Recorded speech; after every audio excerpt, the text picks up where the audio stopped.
네, 안녕하세요. 네, 신동호사입니다. 자, 이제 오늘은 그 1차 관세법에 대해서 어떻게 공부를 해야 되는지 그걸 좀 알고자 합니다.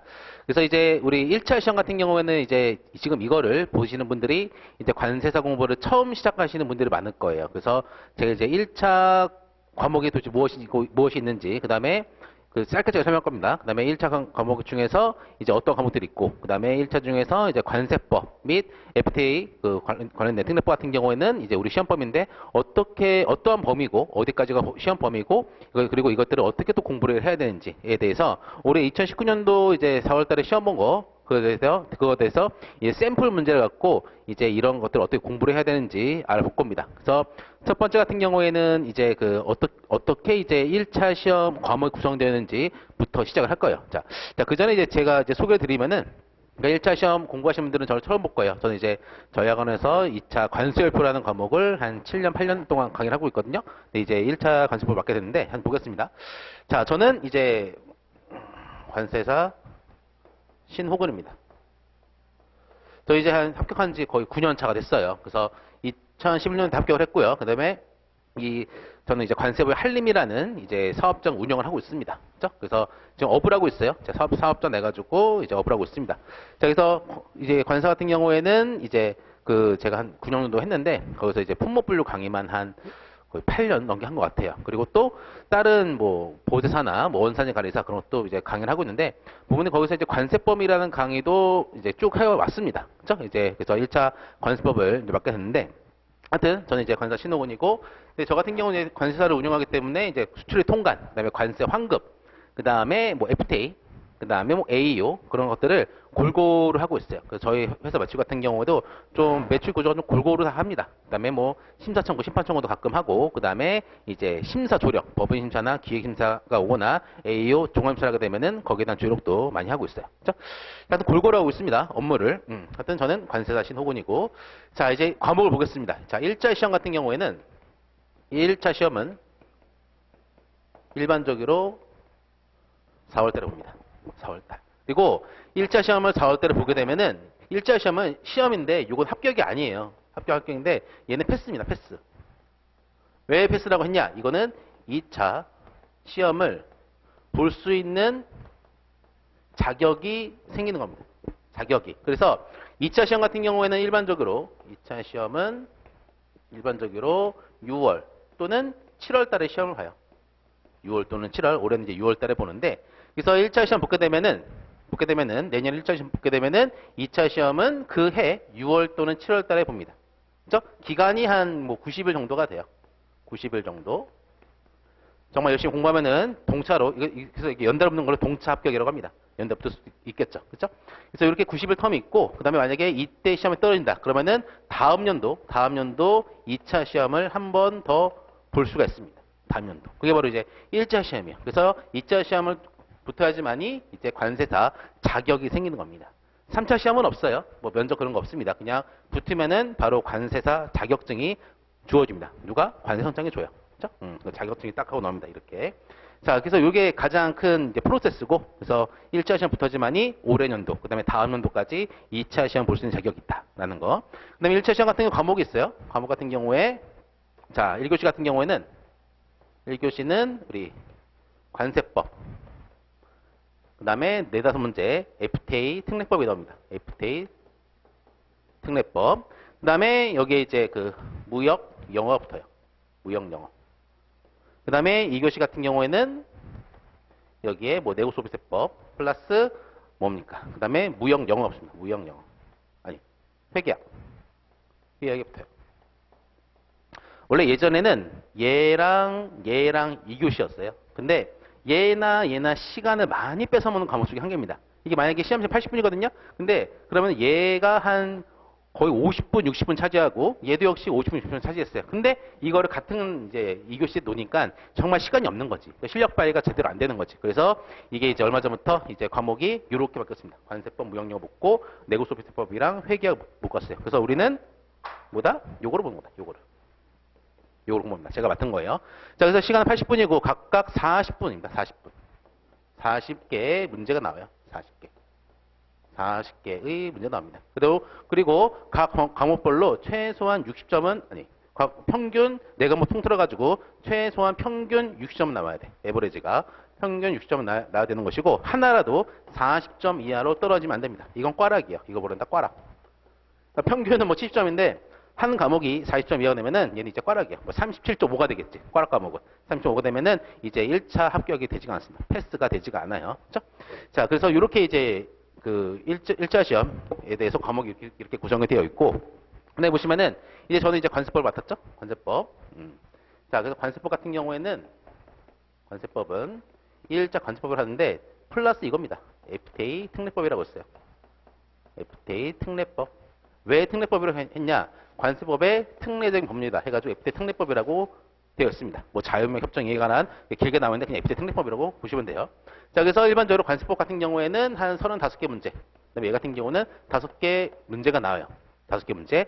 올해 같은 경우는 뭐 4문제가 나왔는데 그냥 5문제 나온다고 보면 됩니다. 그렇죠? 그래서 FTA 특례법 같은 경우에도 뭐 많이 안 하시는 분들이 있는데 그러면 절대 안 됩니다. 절대 안 돼요. 왜냐하면은 우리 관세법은 이제부터 제대로 설명합니다. 이 관세법 같은 경우에는 1교시 요 2가지 같은 경우는 무조건 점수를 얻어야 되는 과목이야. 얻어야 되는 과목. 왜냐하면은 지금 제가 1차 시험 과목 말씀드렸는데 이 관세법이라는 게 어디로 달라붙는다? 2차 시험에도 달라붙어요. 어디? 1교시에. 2차 시험 1교시가 바로 보다 관세법이다. 그래서 2차 시험은 관세법이고 1차 시험은 관세법인데 똑같은 법을 하는 거죠. 근데 2차 시험은 이제 논술형이고 서술형이고, 하지만 이제 1차 같은 경우에는 객관식입니다. 오지선다형. 그래서 여기 이 답안이 맞는 건지 틀린 건지 이걸 고르는 게 바로 이제 객관식이니까. 그래서 이 1차 과목 중에서 관세법은 2차에도 들어간다. 그렇기 때문에 1차 할 때 여러분들이 제대로 해놓으셔야 돼. 좀 이따 또 설명드릴 거예요. 왜 제대로 하는지. 제대로 해놓으셔야지 2차 시험 때 공부할 때 관세법이 상당히 편합니다. 왜 편한지도 설명드릴 거예요. 왜 편한지도. 그래서 상당히 편해. 그리고 관세법 같은 경우에는 그 1차 시험에서 상당히 고득점을 요하는 과목이고, 그렇게 해야지만이 이제 점수를 맞을 수가 있어. 왜냐? 이 회계학 같은 경우에는 상당히 이제 낯선 과목이에요. 관세 같은 경우에도. 그렇기 때문에 회계학은 원래 감정평가사나 뭐 회계사 뭐 그런 시험에도 꼭 껴있잖아요. 보면은 회계학은 어려워. 그리고 시간이 없습니다. 하나 풀 때 계산기도 들어가야 되고, 그렇기 때문에 회계학은 상당히 꽈락 과목이야. 꽈락 과목. 그 다음에 무역영어 같은 경우에도 이것도 역시 여러 가지 협정문들을 이제 원문으로 실어놓고 이것에 대해서 맞냐 틀리냐를 묻는 문제인데, 영어 같은 경우는 다 머릿속에 해석을 해야 돼요. 그렇기 때문에 시간을 많이 잡아먹습니다. 많이 잡아먹어요. 그래서 얘는 점수적인 측면에서 막 60점 넘기가 상당히 어렵고, 그 다음에 무역영어 같은 경우는 시간적으로 좀 어려워요. 시간적으로. 다 이제 읽고 해석을 해야 되니까. 그렇죠? 그래서 1교시 같은 경우에는 관세법에 대해서 한 30분 정도, 그다음에 나머지 50분 정도 투자를 해야 됩니다. 그렇죠? 그래서 관세법 같은 게 객관식이기 때문에 얘를 문제를 딱 보고 거의 한 30초 이내 답이 나와야 돼.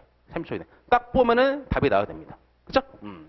자, 그래서 관세법 같은 경우는 일반적으로 35개 문제가 나오고, 얘 같은 경우는 5문제가 나옵니다.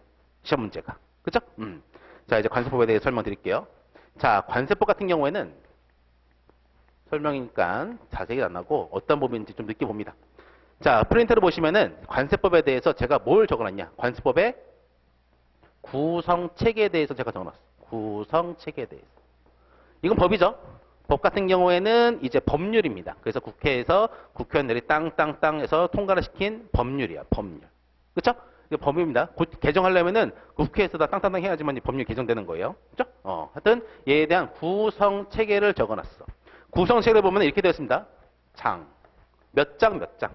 그 다음에 1장, 2장. 그 다음에 장 아랫단에는 뭐가 있다? 절이 있어.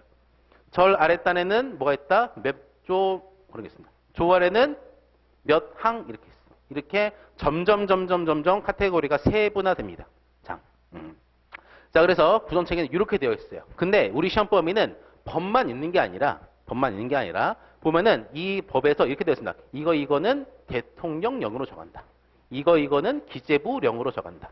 이거는 관세청장이 정한다라고 되어 있어요. 대통령이 정한다는 뭐냐? 이거는 이제 대통령령. 이거를 시행령이라고 합니다. 시행령. 그렇죠? 관세법으로 정해놓으면은 이거를 이제 시시각각 변하는 무역 환경에 따라서 관세법을 개정을 해야 돼. 근데 이것에 대해서 맨날 국회에서 이걸 통과시키면은 상당히 시간이 없어요. 왜냐면은 모으기가 힘드니까. 그렇기 때문에 이런 세부적인 법에서 규정하고 있는 세부적인 사항에 대해서는 이렇게 되어 있습니다. 이거는 대통령령으로 정한다. 그래서 행정부에다가 이걸 위임을 했다고. 그래서 행정부에서 그 무역 환경 변화에 따라서 이런 것들을 개정할 수가 있어요. 행정부령으로. 대통령이 개정해. 그럼 개정하는 겁니다. 자, 그 다음에 기재부령으로 개정한다. 그럼 기재부장관이 오케이 하면 개정되는 거예요. 그 다음에 관세청장이 이거는 관세청장이 정한다. 그러면 관세청장이 정하는 겁니다. 뭐로? 얘는 고시야. 관세청장 고시가 있어요. 고시가 있습니다. 그래서 관세법 시험 같은 경우보다 관세법이라는 거, 그 다음에 대통령령이 시행령, 그 다음에 기재부 장관이 시행규칙, 그 다음에 관세청 고시 이렇게 됩니다. 근데 우리 시험법 같은 경우 거의 여기까지예요. 여기까지입니다. 법까지 관세법, 대통령령, 그 다음에 기재부령까지가 우리 시험법이야. 우리 시험법입니다. 그렇죠? 이것만 다 해도 100점입니다. 100점. 벗어날 수가 없어요. 그렇죠? 그래서 이렇게 구성 체계가 되어 있다라는 거. 그래서 보면은 상당히 양이 많아요. 근데 어차피 마인드 이렇게 가지셔야 돼. 2차 때도 역시나 이거를 세부적으로 공부를 할 거기 때문에 1차 때 해놓으면은 2차 관세법은 쉽다. 쉽습니다. 그렇죠? 자, 이렇게 되어 있고 관세법 체계는. 자, 그 다음에 보시면은 이 관세법에 대해서 어떠한 이게 제가 지금 도식화를 했는데 이거를 이제 그림으로 나타낼 거야. 관세법이 어떠한 것에 대해서 규정을 하고 있는지 잘 보세요. 처음 하는 거니까. 자, 보시면은 이제 우리나라 이게 뭐라고 하면 국경선입니다. 국경선. 국경선입니다. 국경선. 자, 자, 그러면은 물품이 우리나라에 들어왔다. 그래서 외국에서 우리나라에 들어오는 물품들을 뭐라 하냐? 외국 물품이라 그래. 외국 물품. 외국 물품을 합니다. 그렇죠? 그 다음에 이게 우리나라에 들어오면은 이거를 내국 물품이라 그래. 잘 한번 보세요. 내국 물품입니다. 그렇죠? 근데 외국 물품을 내국 물품을 한다? 똑같은 물품이야. 근데 이게 외국 물품에서 내국 물품을 했어. 근데 그러면은 이거는 어떠한 절차를 거쳐야지만이 외국 물품은 내국 물품이 돼. 뭐라고 했어 제가? 절차를. 어떠한 절차를 거쳐야지만이 얘는 외국 물품이 내국 물품이 됩니다. 내국 물품이. 그렇죠? 물품이 변하는 건 아니죠. 그저 있는데 어떠한 절차를 이제 이행하게 되면은 외국물품은 내국물품이 돼. 뭘 한다? 이때 절차가 뭐라고요? 이거요. 수입신고. 수입신고입니다. 반대로 내국물품이 다시 외국으로 간다. 그렇죠? 그러면 뭐가 돼? 내국물품이 외국물품이 돼. 근데 이것도 보다 절차가 필요하다. 이건 뭐? 절차. 이거는 수출신고. 수출신고를 해야지만이 이제 외국물품이 내국물품이 또 외국물품이 됩니다. 그렇죠? 이거는 신고라는 거는 이제 여러분들 관사하시면 하는 게 이런 신고 행위예요. 그리고 또 여기에 대해서 세관에서 그래 오케이라고 하면은 뭐다? 수리. 이것도 수리. 출신고 수리. 세관에서 오케이. 신고는 나중에 여러분들 관사가 되시면 하시는 거고 마찬가지로. 그다음에 이것에 대해서 세관에서 그러한 신고가 오게 되면은 이것에 대해서 오케이 알았어라고 하는 게 뭐다? 수리다. 수리. 너가 한 행위에 대해서 그냥 이거야. 알았어. 네가 이런 물품을 수입한다. 알았어. 오케이라고 하는 게 뭐다? 수리다. 수리. 인정하는 거야. 수리라고. 그렇죠? 한마디로 알았어요. 알았어. 내가 자발적으로 수입하고 내가 자발적으로 수출한 겁니다. 근데 이것에 대해서 세관은 뭐다? 알았다라고만 하는 겁니다. 알았다라고. 그다음보다 그런 신고 행위에 대해서는 네가 다 책임져라는 소리야. 신고도 네가 했으니까. 그렇죠? 자, 그래서 이렇게 수입 신고를 하게 되는데 또 중요한 게 있어요. 수입 신고서는 이러한 수입 신고 서식이 있어요. 종이가 있습니다. 종이가 있습니다. 여기를 전산으로 치게 되면은 여기에 딸려 올려지고 그다음에 우리가 관사가 전송 버튼 누르면은 이게 관세청 유니패스로 가고 그리고 세관공무원이 보고 오케이라고 하면은 거기서 수리를 날려주면은 우리 ERP에서도 수리가 뜨는 것이지. 그렇죠? 그러면서 외국 물품이 내공품이 되고 이 수입 신고서가 뭐가 된다? 수입 신고 필증이 됩니다. 필증이 돼요. 그렇죠? 그거 출력하면은 이제 수입 신고 필증이 되는 겁니다. 자, 그래서 이렇게 수입 신고를 적었는데 수입 신고는 크게 세 가지가 있어요. 세 가지 있습니다. 뭐가 있다? 첫 번째, 일반 수입 신고. 그다음에 그 가격 신고. 그다음에 납세 신고가 있어요. 납세 신고 있습니다. 수입 신고는 뭐냐면은 물품에 대해서 신고하는 거예요. 내가 어떠한 물품을 수입하는지, 물품에 대해서 품명, 그다음에 뭐 중량, 그다음에 원산지. 그렇죠? 그런 것에 대해서 신고하는 게 바로 수입 신고다. 물품적인 측면. 그다음에 가격 신고는 내가 이 물품을 수입하게 되는데 이 물품에 대한 가격이 얼마냐 그거야. 가격이 얼마냐? 가격이 얼마냐? 그렇죠? 그다음에는 이 가격에 대해서 신고하게 되면은 이것에 납세 신고한다. 뭐? 이 가격에다가 뭘 곱해? 관세로 조합하게 되면은 뭐가 나온다? 관세가 나온다. 그다음에 이 물품에 대한 가격에다가 플러스 관세를 하고 여기에다가 부가가치 곱하기 부가가치 그래서 나온다? 뭐가 나온다? 부가가치세가 나온다. 이건 일률적이죠? 10%가 있지. 근데 특정한 경우에는 영세율도 있지. 면세되는 것들. 그죠? 면세되는 것들. 아무튼, 이렇게 이제 관세, 부가세를 이제 그 세관에 납부를 해야지만이 이제 외국품이 내공품이 되고 이제 납세 신고가 되는 겁니다. 이걸 신고하는 거야. 나는 이 물품에 대해서도 수입하겠다. 그 다음에 이러한 가격으로 수입하겠다. 그 다음에 그래서 계산을 해보니까 이렇게 물품에 대한 가격, 그 다음에 품목 분류 해가지고 세율이 나오게 되면은 이제 관세가 나오죠. 이렇게 관세를 내겠다라고 보다 신고를 하는 겁니다. 그래서 이 세 가지를 다 어떻게 한다? 여기서 하는 거야. 여기서.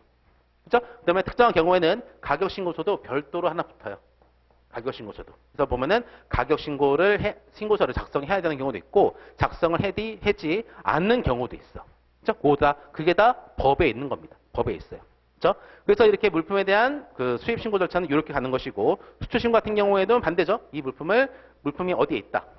어디에 있다. 우리나라 어디에 있어. 그러면은 이 물품을 관할하는 세관장한테 수출 신고를 합니다. 그러면 세관장은 이거를 수리를 해줘요. 그럼 뭐가 된다? 내공품이 외국 물품이 된다. 아직은 여기 있지. 그다음에 이거를 30일 이내에 선적을 해가지고 물품을 날려보내면은 그게 바로 끝나는 거야. 수출은 좀 간단하죠. 보면 수출 같은 경우는 뭐가 없어요? 가격 신고, 납세 신고가 없습니다. 왜냐? 관세랑 관련 없기 때문에. 왜냐? 관세법 14조를 보면은 그 수입 보면은 그 외국품에 대해서는 반드시 수입 신고를 해야 된다라고 나와 있어요. 그렇죠? 수입품에는 관세를 부가징수한다라고 되어 있습니다. 그렇죠? 수출품에 대해서는 관세를 부가징수 안 해요. 그렇죠? 수출만 하면 되는 것이지. 자, 그래서 수입 신고하고 수출 신고는 차이가 있죠. 얘는 뭐 한다? 물품에 대해 신고하고, 얘도 물품에 대해 신고해. 근데 가격에 대해서는 수입 신고, 납세 신고에 대해서는 수입할 때만 하는 것이다라는 겁니다. 그렇죠? 이게 중요한 거. 가장 기본. 그 다음에 이제 보면은 다시 국경선 그리면은 이제 물품이 들어오게 되는데, 보면은 외국품이 이제 우리는 들어오는 거잖아요. 근데 그러면은 이 물품 같은 건 뭐다? 관세를 납부를 해야 돼. 요 납세 신고를 통해서. 근데 이 물품에 대해서 관세를 납부하지 않으면은 당연히 수입이 안 되겠지. 그렇기 때문에 여기에다 중간에 장치를 하나 해둡니다. 이게 바로 뭐다? 보호세구역이다. 보호세구역. 세금을 보류하는 구역이죠. 세금을 보류하는 구역. 그래서 이걸 이제 보호세구역 설정합니다. 그래서 물품을 수입하게 되면은 여기 잠깐 멈춰요. 멈춥니다. 그냥 이런 개념이 없다면은 그냥 누구나 밀수 같은 거 하면 어떡할 거야. 그렇죠? 그렇기 때문에 보호세구역이라는 거를 하나 둬요. 그다음에 이거를 물품을 갖다 놓고 여기서 수입 신고를 다 하고 관세를 납부하고 그러면은 뭐다? 수리가 되죠. 그러면 물품을 이제 빨 수가 있어. 이때 보호세구역에서 반출 신고하면 되죠. 그래서 관세법에서는 이런 보호세구역에 대해서도 개념이 있습니다. 보호세구역에 대한 개념이 있어. 그렇죠?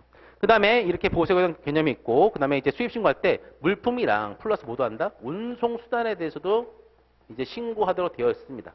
내가 어떠한 비행기를 통해서 물품을 갖고 오는지 운송수단에 대해서도 신고합니다. 왜냐? 물품을 싣고 있으니까. 아직 관세를 납부하지 않은 미납된 관세가 있는 그런 물품들을 수입하는 운송수단이니까. 그래서 운송수단에 대해서도 보다 관리를 한다라는 거예요. 그래서 운송수단도 수입 신고할 때 그러한 그 선기명 등을 이제 신고하도록 되어 있습니다. 그러니까 관세법 뭐예요? 되게 총체적이야. 지금 제가 총체적인 걸 말씀드리려고 하는 거예요, 지금. 그렇죠? 자, 그래서 되어 있고, 그 다음에 운송수단에 대해서도 되어 있고, 그렇죠? 그 다음에 보호세구역도 나와 있고, 그렇죠? 그 다음에 보면은 이렇게 수입 신고를 하고 가격 신고하고 납세 신고를 했어요. 납세 신고. 보면은 요거를 한번 확대해 볼게요. 납세 신고. 자, 그러면은 요 부분은 뭐다? 가격 신고를 통해서 이게 확정이 됐어. 그 다음에 얘 같은 경우에는 어떤 물품에 대해서 이게 바로 2차 시험에 있는 과목이죠. 품목 분류입니다. 품목 분류. 그렇죠? 이거를 어떤 물품이 있으면은 이거를 딱 보고 물품에 대한 코드를 잡아야 돼. 그래서 그 코드별로 뭐가 나온다? 관세율이 나온다. 관세율이 나옵니다. 그래서 뭐 승용 자동차를 수입한다. 그러면 HS 코드보다 8703XX 이렇게 됩니다. 10자리 넣으면은 그거에 대한 세율이 뿅 하고 나오도록 되어 있어. 그렇죠? 그 품목표를 잘못하게 되면은 세금을 더 많이 내거나 덜 낼 수가 있는 것이지. 그렇죠? 그래서 이렇게 보면은 가격에 대해서 곱하기 뭐 한다? 관세율에 대해서. 그렇죠? 그러면 뭐가 나온다? 관세가 나옵니다. 그래서 물품에 대한 가격에 대해서도 확정을 해야 돼. 아직 끝났어요. 확정. 왜냐면은 이 관세라는 거는 이게 뭐에 따라 연동받는 거예요? 이러한 변수에 따라서 이제 영향을 받는 거예요.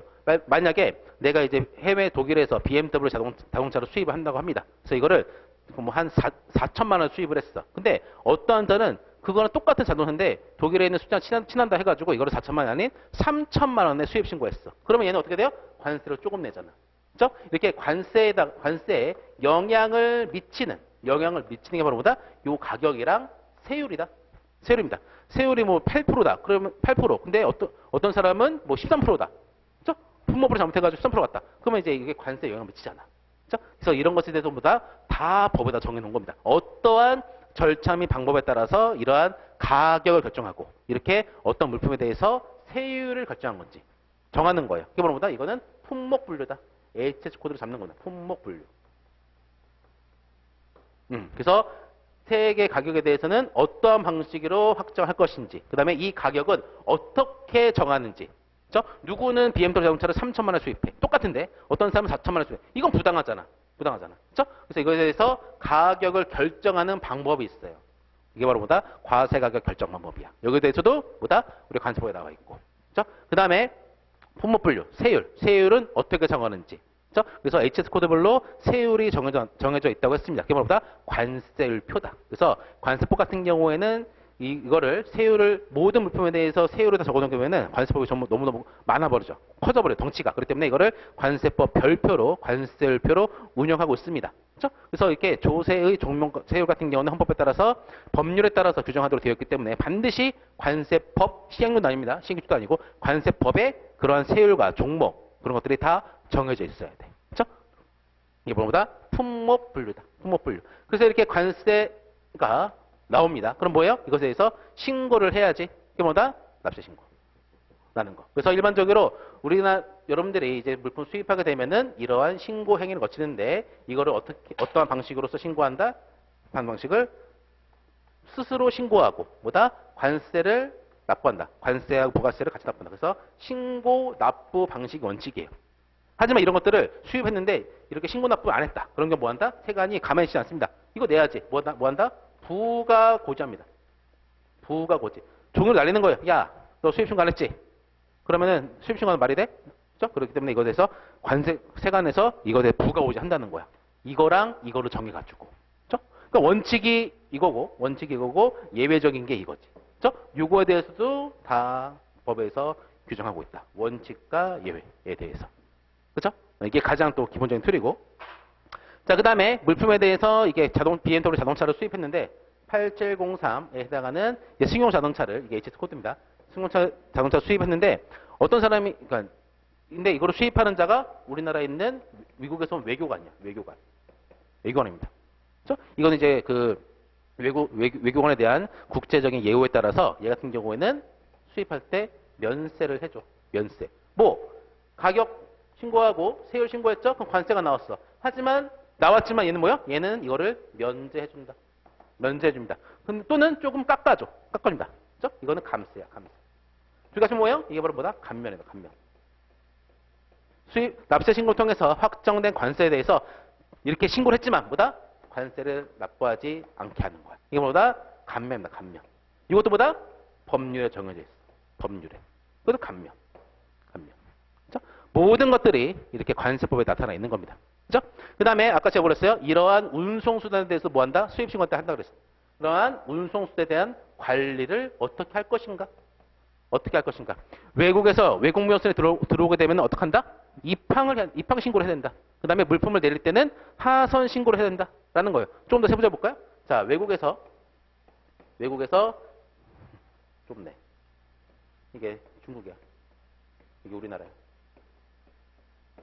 자, 외국에서 매도인하고 매수인이 물품 매매 계약을 체결하고 그래서 이제 이게 CIF 조건으로 가격 결정이 됐어. 그러면 물품을 보내야겠죠. 그러면은 여기에 있는 이제 보호세 구역이 있을 겁니다.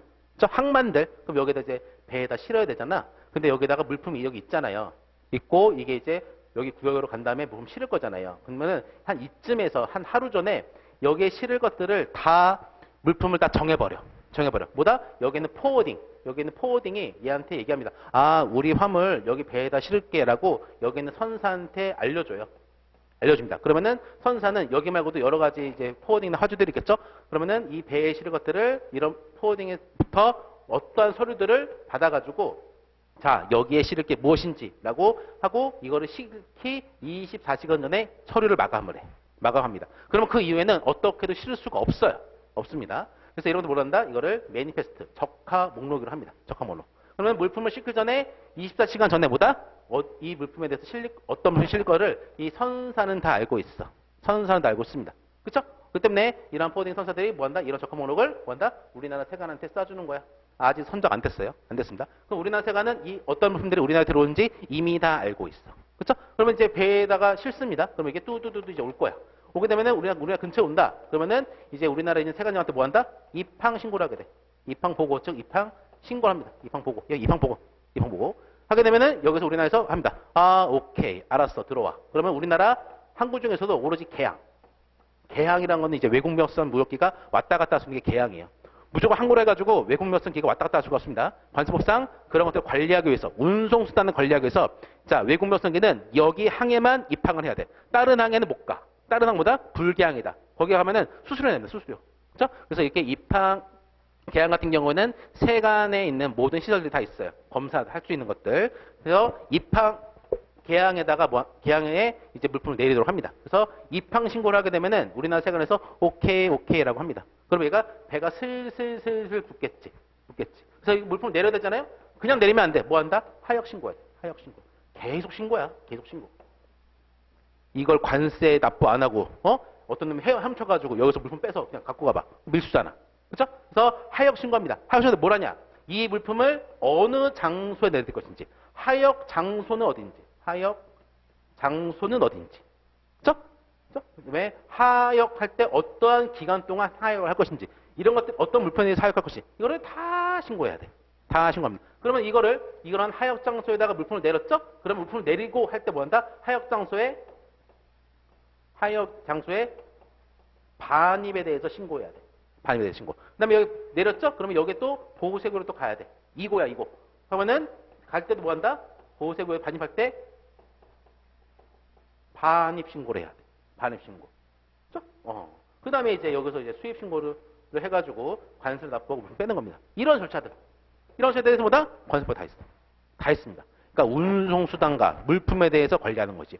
운송수단에 대해서 이렇게 입항신고, 하역신고 그런 것에 대해서 관리를 하는 것이고, 그 다음에 물품에 대해서는 저기는 수입신고를 라는 것 같고, 이제 물품에 대해서도 관리를 계속 하는 거지. 그렇죠? 이런 것들이 다 있는 거예요. 다 있는 겁니다. 그렇죠? 감면도 있고 이런 것들도 있고, 그 다음에 이러한 이렇게 가격을 하고 새로 해서 그 신고 납부를 내가 스스로 했어요. 했는데 세관에서 이런 겁니다. 야, 8703을 너는 지금 이거를 8%라고 관세를 20% 하고 이렇게 수입 신고했는데 이거 여기 아니야. 이거 여기 아니야. 라고 한 겁니다. 이거 8703에 해당하는 승용 자동차가 아니라 얘 같은 경우에는 트랙터야. 8701이야. 얘는 뭐다? 관세가 13%라.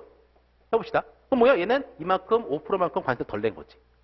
그쵸? 근데 얘는 얘기하는 거야. 아, 이거 트랙터 아닙니다. 이거 승용 자동차입니다. 이면 관세 납부한 거예요. 그쵸? 이렇게 얘기하는 겁니다. 그러면 뭐예요? 분쟁이 생기는 거죠. 분쟁이 생긴 거죠. 근데 그러면 이것에 대해서 세관이 13%로 뭐 한다? 부가고지를 때려. 더 내라고. 5% 차이만큼 더 내라고 하는 겁니다. 그러면은 이것에 대해서 부가고지가 날라갔다. 그러면은 얘는 가만히 앉아가지고 5%더 냅니까? 아니지. 내가 맞다면은 싸워야지. 그쵸? 내가 맞다면 싸워야지. 세관에서 그러한 법을 어긴 위법 부당한 행위를 했다. 그러면은 싸워야지. 그게 뭐보다?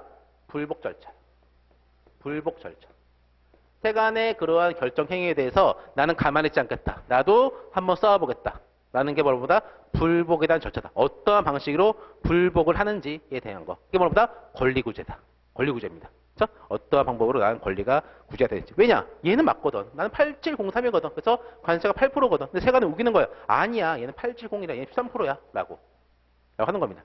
그렇죠? 그렇게 이러한 내가 맞다면은 계속 싸워야 되는 것이지. 이게 뭐보다? 불복 절차고 이것은 어떠한 방법에 따라서 불복할 것인지 이제 그런 절차도 보다 관세법에 다 있어요. 관세법에 다 있습니다. 그렇죠? 이게 권리구제 방법이죠. 그 다음에 이렇게 만약에 이러한 절차를 거치지 않고 관세를 일부러 포탈하거나 그런 경우에는 이제 뭐가 있다? 벌칙이 있지. 벌칙. 그래서 관세법에서는 이제 벌금, 징역, 몰수, 벌금 같은 경우 벌금 떼는 것이고 징역 같은 경우는 이제 깜빡하는 거죠. 그다음에 몰수 같은 어떤 물품 밀수를 했다. 그러면 그거를 물품들을 이제 몰수를 해버려. 세관을 가져갑니다. 이 물품. 그렇죠? 그래서 이렇게 이러한 이제 관세 벌칙이 있는 것이고, 근데 약간 좀 덜 잘못했다. 그러면은 이제 과태료가 붙는 것이고, 그렇죠? 이러한 것에 대해서도 다 뭐다 관세법에서도 나와 있다. 그렇죠? 그래서 이렇게 관세라는 세금에 대해서 이렇게 규정을 해놨기 때문에 관세법 뭐라 그런다? 성격을 조세법적 성격이 있다. 그 다음에 물품에 대해서 수입, 수출, 반송을 하지 않았어요. 반송 같은 거에 대해서도 어떠한 절차를 하는지 나와 있다. 그러다 통관법적 성격이 있다. 그 다음에 이러한 그 권리구제나 그다음에 벌칙 이런 것에도 규정을 했다. 그다음 행정소송법적 성격이 있다. 라는 것들. 그래서 관세법 뭐다? 통치법이다. 관세에 관해서 모든 것들을 물품이며 운송수단이며 지금 설명 안 한 것도 많아요. 부차적인 것들. 이런 것들에서 다 적어놓은 게 바로 뭐다? 관세법이다. 라는 겁니다. 그래서 우리 시험법에는 뭐다? 관세법. 그 다음에 이것에 대한 그 시행령. 그 다음에 시행규칙. 여기까지가 우리 시험 범위예요. 시험 범위입니다. 그렇죠? 그래서 여기서 보면은 올해 시험 같은 경우에도 제가 좀 평이하게 나온 것 같아요. 근데 보면은 이제 좀 지역적인 문제도 많이 나왔습니다. 그렇죠? 수입 신고 또는 뭐 보정 신청 뭐 그런 것들 할 때 어떠한 서류들을 제출을 해야 되는지 그러한 서식명까지 있더라고. 왜냐하면 그런 게 다 그 우리 시행 규칙이나 시행령에 다 있거든요. 그렇죠? 그래서 그렇게 꼼꼼하게 공부를 해야 돼. 관세법 같은 경우는 어차피 2차 할 거기 때문에. 그래서 이 관세법이라는 거는 좀 이렇게 크게 이제 구성이 되어 있습니다. 이런 것들을 각각의 장, 절, 그다음에 관도 있어요. 관, 그다음에 몇 조까지 해가지고 세분해가지고 카테고리를 갖고 이렇게 어떠한 대상과 절차가 있고 하고 있습니다. 그렇죠? 그래서 이게 가장 큰 카테고리고 조금 더 설명과 마무리를 지으면은 제가 글씨를 잘 쓰죠? 잘 씁니다 원래. 자, 아무튼 보면은 그래서 관세법 같은 경우에는 결론 뭐다? 통치법이다. 관세, 보세구역, 뭐 운송수단, 그다음에 뭐 벌칙, 불복 절차, 권리구제 그런 것에 대한 통치법이다라는 게 그게 가장 핵심이야. 핵심. 그러니까 바로 뭐야? 관세사가 되는 가장 기본적인 게 바로 관세법이라는 것이지. 그렇죠? 항상 따르는 관세법이에요. 관세법. 그다음에 이제 업무를 하는 경우에는 이제 아까 제가 뭐랬어요? 관세청장이 정한다. 라는 뭐다? 고시다. 그래서 관세청장이 정하는 고시가 있는데 그게 상당히 또 많습니다. 수입물품 가격에 대한 고시, 수출 통관 사무소라는 고시, 하여튼 고시가 상당히 많아. 실무는 이제 그걸로 다 돌아가는 거예요. 그걸 잘 보면서 이제 관세사들이 업무를 하는 거야. 그런 것들 보면서. 그렇죠? 그래서 관세법보다 통치법이다라는 게 가장 핵심입니다. 핵심. 그래서 보면은 이걸 알게 되면 이제 관세사가 어떤 일을 하는지 쭉 하고 이제 다 볼 수가 있어요. 그래서 우리나라에서는 이렇게 어떤 물품과 운송수단에 대해서 어떻게 관리하는지, 그 다음에 세금은 관세라는 거는 어떠한 방법에 따라서 매기는지, 그 다음에 관세 같은 경우에는 어떠한 종류가 있는지에 대해서 관세법에서는 이제 규정을 하고 있습니다. 그렇죠? 관세법에 대한 거.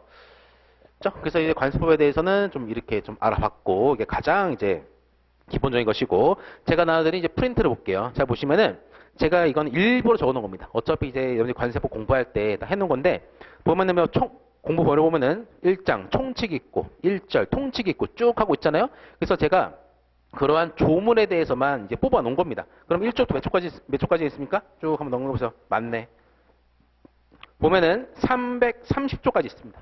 옛날 저 공부할 때만 해도 329조까지 있었는데 330조까지 있어. 많죠? 많죠? 그래서 처음 장만 보면은 총칙이 있고 관세법에서 어떠한 기본적인 용어에 대한 정의나 그렇게 나와 있고 두 번째 같은 경우 2장 같은 경우에는 과세 가격과 관세 부과징수 뭐예요? 아까 했던 겁니다. 과세 가격이 뭡니까? 수입 물품에 대한 가격이라는 거. 가격 신고한다고 했죠. 그 다음에 관세의 부과징수. 관세는 어떠한 방식으로 걷어들인다? 납세 문자가 맨 처음 뭐한다? 수입 신고서를 통해서 납세 신고를 한다. 무슨 방식에 따라서? 내가 신고하고 납부하는 방식에 따라서. 그 다음에 예외적으로 그런 것들이 신고한 것들이 잘못됐다. 그럼 뭐다? 세관에서 이것에서 부가고지를 한다고 했습니다. 예외적으로. 그죠? 그 다음에 그래서 제 2장이 그렇게 있고, 그래서 2장 같은 경우, 2장이 거의 가장 중요해. 보면은. 세금과 관련된 거라, 이제 과세 가격에 대해서 결정 방법. 그런데, 그래서 이 과목이 제 2장 같은 경우에는 일반적으로 그 관세사 시험 2차 과목에 관세 평가라는 게 있거든요. 2차 과목. 거기에 이제 별도로 빼놨어. 그만큼 이게 어렵다는 거예요. 물품에 대한 가격을 산정하는 방법에 대해서 그렇게 어렵다는 겁니다. 그래서 우리는 이제 법령 시행규칙까지만 이제 하는 것이고, 그다음에 제3장 같은 경우에는 아까 가격했죠. 이제 뭐다? 세율이다. 관세율에는 어떻게 적용하는지, 그다음에 세율 같은 경우는 어떠한 또 종류가 있는지 보면은 탄력 덤핑 반지관세, 상계관세, 조정관세, 할당관세 쭉 하고 많이 있습니다. 아직 다 모르시죠? 그런 게 있어요. 그 다음에 품목 분류, 물품에 대한 HTS 코드는 어떠한 방식으로 이거를 이제 하는 것이며 그런 게 나와 있고, 제4장 같은 경우는 감면, 환급, 분할 납부죠. 이건 이제 납세의무에 대한 완화입니다. 감면 아까 제가 설명드렸을 거예요. 그렇죠? 아까 바로 그게 뭐냐면은 이제 외교관 등에 대한 면세야. 관세법 제88조. 그렇죠? 보면 이제 외교관 등이 수입하는 물품에 대해서는 이제 외교관 예우에 따라서 이 부분에 대해서는 관세를 아예 그냥 면제를 해줍니다. 면제해 주는 거예요. 그렇죠? 그래서 법률에 있어야지만이 그 조세 같은 경우도 면제가 되는 겁니다. 그냥 뭐 관선장이 얘는 착하다 해가지고 면제해 주는 게 아니에요. 법에 그러한 대상이 있기 때문에 면제를 해 주는 겁니다. 그렇죠? 그런 것들보다 감면. 그다음에 물품 수입했어. 근데 웬걸 수입하고 관세를 납부를 다 했어. 해보니까 물품이 약간 계약 내고 상해가지고 뭐 부러지거나 끊어지거나 한 거예요. 그럼 뭐가 반품해야지. 반송시키는 겁니다. 납부한 관세를 다시 환급해줘야지. 그런 것들. 그다음에 물품을 수입했는데 뭐 10억짜리 수입했어. 관세가 1억짜리야. 근데 난 중소기업이야. 1억 한 번에 낼 수가 있습니까? 물품 팔아야지 1억이 생기지. 근데 뭐 그런 게 전부 다 그 관세에 대해서 분할해서 납부할 수 있게 하는 그 납세에 대한 완화가 있는 것이고, 제5장 같은 경우는 납세에 걸리면 불법자세죠. 세관에서 위법 또는 부당하게 나한테 어떤 행정 처분했다. 그럼 가만히 있으면 안 되지. 어디서 불복 절차를 해가지고 행정 심판, 그다음에 더 안 된다. 그럼 행정 소송까지 가가지고 싸워서 이겨야지. 그런 것들에 대해서 절차를 적어놨고, 그다음에 제6장 보시면 운송수단이죠. 잠깐 말했어요. 수입할 때는 운송수단에 대해서도 신고를 해야 된다라는 거. 그래서 그 외국무역선 무역기는 계양에 한해서 입항할 수가 있는 것이고, 선박 항공기에 대해서 입항하고 출항하는 절차에 대해서, 그다음에 제3장 보시면 차량 같은 거 있죠? 차량 같은 경우는 나중에 통일을 대비해서 있는 겁니다. 우리나라가 이제 중국이랑 이제 왔다 갔다 할 때, 또 예전에 개성공단 있을 때는 우리나라에서 중국으로 이제 물품 반출할 때, 수출이라고 하지 않았어요. 반출이라고 했지. 그래서 개성공단에서 물품 우리에 들어오는 경우는 반입이라고 하지. 왜냐, 민족 간 거래기 때문에. 그렇죠? 그런 것들에서 다 정해놓은 것이고, 그다음에 7장 같은 경우는 보호세구역이죠. 이것도 중요하죠. 관세법에서는 여러 가지 형태의 보호세구역이 있습니다. 이건 보시면 면세점 있죠? 면세는 보호세구역이야. 보호세 판매장을 이제 면세점을 하는 것이지. 그렇죠? 이게 여러분이 멋있게 말씀하셔. 면세점 갈 때도 보호세 판매장 가자라고 하세요. 그렇죠? 보호세 판매장입니다. 원래는. 자, 그다음에 운송에 나와 있죠. 보호세 운송, 보호세구역에서 보호세구로 가는 거, 보호세 운송. 아직 관세를 납부하지 않은 품을 다른 보호세 운송을 한다. 보다 보호세 운송을 해야 된다. 그러나 관세 납부하지 않았어요. 그럼 보세 운송도 아무나 하면 안 되지. 누구 한다? 보세 운송업자가 해야지만 되는 거지. 왜냐? 그 보세 운송 한다고 하고 물품을 딴 데로 바꿔치기 하거나 그럼 어떡할 거야? 그렇죠? 그 다음에 제9장이 바로 뭐다? 통관이다.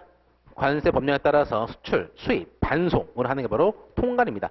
그 반송 같은 경우 우리나라 들어왔다가 보세구에서 나왔다가 다시 나가는 게 바로 뭐다? 반송이다. 보세구 밖으로 나가지 않고 이게 바로 반송이다. 그다음에 10장 같은 경우에는 세관장 등의 과세자료 요청 같은 것들. 이것도 이제 좀 미미하게 중요한 건데 이런 것도 있습니다. 세관공무원이 이제 납세무자한테 수입 신고할 때, 야 인보이스 줘봐. 너 정말 이 부품 가격 맞아? 라고 자료도 요청할 수가 있겠죠. 그렇죠? 그리고 검사도 할 수가 있고. 그다음에 제11장 같은 경우에는 이제 벌칙입니다. 벌칙. 그렇죠? 어떠한 관세법을 위반하게 되면은 벌 받아야죠. 벌칙에 대해서도 뭐 몇 년 이하의 징역, 얼마의 벌금 그런 것들이 다 나와 있어요. 과태료도 나와 있고. 그렇죠? 그다음에 제2장 같은 경우에는 이제 내가 어떤 밀수를 했다. 밀수하고 싶죠. 밀수하면 안 됩니다. 밀수를 했다. 그러면은 경찰관이 와서 여러분들 잡아가지 않습니다. 뭐 잡아갈 수도 있겠지. 근데 잡아가면은 경찰관 잡아간다 하더라도 경찰관은 그 사람을 이제 누가 넘겨야 되냐? 세관 공무원한테 그 사람을 넘겨야 돼. 그러면 세관 공무원이 그 경찰권이 있어요. 조사 등을 할 수 있는. 그러면 세관 공무원이 아주 어두침침한 방에 데려가가지고 왜 그랬니? 왜 태어났니? 그러면서 이제 조사를 합니다. 오로지 세관 공무원이 1차적으로 조사를 합니다. 그렇죠? 검사도 못 데리고 가요. 일단 세관 공무원이 조사를 하고 그다음에 이것에 대해서 얘가 잘못했다. 그러면 통고 처분을 내리거나 그런 잘못된 것에 대해서 이제 처분을 할 수가 있어요. 그렇죠? 그런 것들이 조사, 처분. 그다음에 조사 같은 경우도 그냥 하면 되죠. 납세에도 권리가 있습니다. 그렇죠? 뭐 새벽까지 하면 되죠. 그렇죠? 그러한 절차가 나와 있고, 그다음에 제3자 같은 경우에는 그런 것들을 이제 잘못한 사람들 관세 범위라 그래. 관세 범위에서 조사를 통해서 얘가 어떠한 뭐 통고 처분 받아야 된다, 뭐 고발을 해야 된다, 검사한테 넘겨야겠다 그런 경우에 바로 보다 처분이다. 라고 되어 있다. 그 마지막에 13장 같은 경우에는 보칙이죠. 이제 좀 미미하게 중요한 것들을 여기다 다 때려박아 넣습니다. 그렇죠? 여러분들 제 13년도 보면은 시험제 나와요. 이번 올해 시험 보니까 324조 이제 포상에 대해서 나왔더라고. 포상. 포상 뭡니까? 이렇게 뭐 밀수출하고 관세범들 있죠. 잘못한 사람들 이걸 이제 세관한테 이제 일르는 거지. 그러면 이제 포상도 해줍니다. 그죠? 이런 것도 시험에 나와요. 그러니까 전반적으로 이제 관세법 같은 경우에는 어디서 뭐가 나올지 몰라. 그다음에 꼼꼼하게 봐야 돼. 꼼꼼하게. 그죠? 그래서 관세법 같은 경우는 통지법이라고 했습니다. 그래서 제가 이렇게 설명드렸고, 관세법 같은 경우는 뭐냐면은 이거는 제가 볼 때는 뭐냐면은 다 맞는 말이지. 보면은 이거는 절차법, 절차법. 절차법이 이게 핵심이야, 이게 핵심. 절차법. 절차법이 뭐야? 보면 이거도 뭐다? 법률에 따라 정해진 절차에 따라서 어떠한 행위를 하라는 거야. 그죠? 여러분들 그냥 해외에서 물품량 갖고 들어오고 싶죠? 그죠? 관세 내기 싫잖아. 근데 그러면 안 돼. 왜냐? 관세법에 따라야 돼. 따라야 합니다. 물품 보세고 그런 게 왜 필요했어? 그죠? 그럼 필요도 없는 것이지. 그래서 반드시 그러한 절차에 따라야 돼. 그래서 관세법을 보면은 어떠한 제도에 대해서 어떠한 조문으로서 뿅뿅뿅뿅뿅뿅 구성을 해놨는데, 절차법이란 뭐냐? 첫 번째 뭐냐? 어떠한 상황이지. 상황. 어떠한 자가 이러이러한 행위를 하고자 하는 경우에는 이러한 뭐다? 절차에 따라야 함. 이게 관세법이에요. 이게 관세법. 제가 9년 동안 해보니까 이게 관세법이에요. 그렇죠? 여러분들 그냥 물품 갖고 싶잖아. 관세 내기 싫잖아. 그러면 안 돼. 왜냐면은 뭐예요? 여러분들이 납세의무자가 물품을 수입이라는 행위를 하고자 하는 경우에 뭐다? 뭐뭐 쓰면 절대 뭐다? 수입 신고를 해야 된다라는 거야. 수입 신고라는 거야. 그렇죠? 이게 이제 관세법이야. 그냥 없지. 이 시키는 대로 해야 돼. 시키는 대로. 그래서 이런 상황이 있으면은 그러한 자는 이러이러한 행위를 하고자 하는 자는 이러이러한 절차에 따라서 뭐다? 이러한 걸 행위를 해야 돼. 이러이러한 절차에 따라서 행위를 해야 돼. 그게 바로 뭐다? 관세법이야. 왜냐? 세금이 걸려있잖아. 내 마음대로 하게 되면은 세금이 걸려있다고. 어떤 물품 수입을 했어. 옷을 1000개로 수입했어. 근데 몰래 가가지고 밤에 몰래 그 보세구에 침투해가지고 100개를 갖다 버렸어. 집에 가져갔어. 그 100개 남아? 900개가 남아. 그러면 수입 신고할 때 원래 1000개 수입했잖아. 근데 900개 수입해가지고 관세 덜 내겠지. 그러지 말라. 적당하게 수입 신고를 해가지고 수입하고자 하는 자는 수입 신고를 하고 관세 납부하고 수리가 된 다음에 물품 가져가라 그 얘기야. 보면은. 그래서 관세법은 뭐다? 절차법이다. 절차법. 그래서 이러한 상황이 있는 경우, 즉 뭐다? 이러한 대상이라는 행위를 하고자 하는 경우에는 이러한 절차에 따라서 해라 그거야. 해라 그겁니다. 그렇죠? 이게 핵심이야, 이게 핵심. 그리고 마지막 사후관리. 아까 예시가 좋아요. 보면은 어떤 외교관이 자동차를 수입했어. BMW 자동차를 수입했습니다. 근데 이거는 이제 원래 수입 신고를 하고 관세도 납부를 해야 돼. 근데 관세는 납부하지가 않아. 수입 신고는 하는데 관세는 납부하지가 않아. 왜? 수입 신고할 때 뭘 한다? 수입 신고 또는 수입 신고 시점부터 수입 신고 수리 전까지 관세에 대해서 감면 신청서를 제출해야 돼. 이게 다 뭐다? 절차다, 절차. 수입 신고부터 수입 신고 수리 전까지 내가 외교관이요라고 관세법 제88조에 따라서 감면 대상입니다라고 내가 그 외교관이라고 하고 이거에 대해서 수입신고부터 수입신고 수리전까지 뭐한다? 감면 신청을 해야 된다고. 감면 신청. 이 기간이 지나면은 감면 신청 할 수가 없어요. 뭐다? 절차법이다. 이러한 네가 외교관이고 네가 그런 물품을 수입하는 경우에는 뭐다? 감면 신청이라는 절차를 거쳐야지만이 너가 관세를 안 낼 수가 있어라고 이렇게 관세법에 다 정해놨다고. 그렇죠? 그래서 관세법 제88조 따라서 제한이다. 그다음에 사고는 뭐냐면은 그 외교관이 이제 관세가 감면된, 그렇죠? 관세를 납부하지 않고 이제 자동차를 싱싱싱 타고 답니다. 그렇죠? 수입 신고하고 관면 신청하고 수리가 돼가지고 관세 안 냈어. 그래서 외국품이 내국품 됐어. 잘 타고 다니지. 근데 웬걸 어떤 애 꼬시는 겁니다. 야, 너 그 차 나한테 팔아. 왜냐? 이거보다 내가 관세가 원래 뭐 300만 원이잖아. 내가 이거 네 자동차에다가 한 100만 원만 더 해서 내가 살게. 그럼 걔는 뭐야? 뭐니까 그 구매하는 자는 200만 원 이제 싸게 사는 거야. 왜냐? 자기가 수입하면 관세 300만 원 내야 되거든. 그렇죠? 그래서 이렇게 돼서 이것에 대해서 보다 세관에서는 사후 관리를 한다. 이 사람이 3년 이내에 다른 사람한테 판매하는지 안 판매하는지 사후 관리도 합니다. 그렇죠? 여기까지. 그 감면이라 해당하는 외교관이 탈 용도로서 감면을 해준 거지. 다른 사람한테 판매하려고 감면해 준 게 아니다. 보다 사후 관리를 하는 거예요. 그래서 일반적으로 관세법 같은 경우는 다 이러한 형태로 되어 있어. 이러한 형태로. 그렇죠? 그래서 뭐다 절차법이야. 절차법. 그래서 우리 시험 같은 경우는 뭐 한다? 여기에 있는 대상, 절차. 여기에 해당해야지만이 절차로 가는 거죠. 그다음에 그런 절차 같은 경우 이러한 프로세스를 따라야만 하는 거잖아. 법으로 정했잖아. 이런 거를 따르지 않으면 뭐다? 관세법 위반한 거라고. 관세 범위 된다고. 관세 범위 된다고. 그렇죠? 그래서 이러한 대상에 대해서도 뿅뿅뿅뿅 있을 거잖아요. 이거는 뭐 이런 대상들. 이것도 뭐다? 이러한 절차. 처음에는 뭘 해야 되고 그다음에는 뭘 해야 되고 그다음에 뭘 해야 되고 그다음에 뭘 해야 되고 이런 절차잖아. 이런 게 바로 뭐다? 이게 시험 문제야. 이게 시험 문제. 관세법 같은 경우는 기출 문제를 잘 보세요. 어차피 저는 할 거지만 올해 같은 경우에도 아니 올해만 아니지. 수십 년 안 됐지. 그죠? 계속해서 관세법 1차 같은 경우는 이러한 것들이 거의 한 80% 이상입니다. 80% 이상.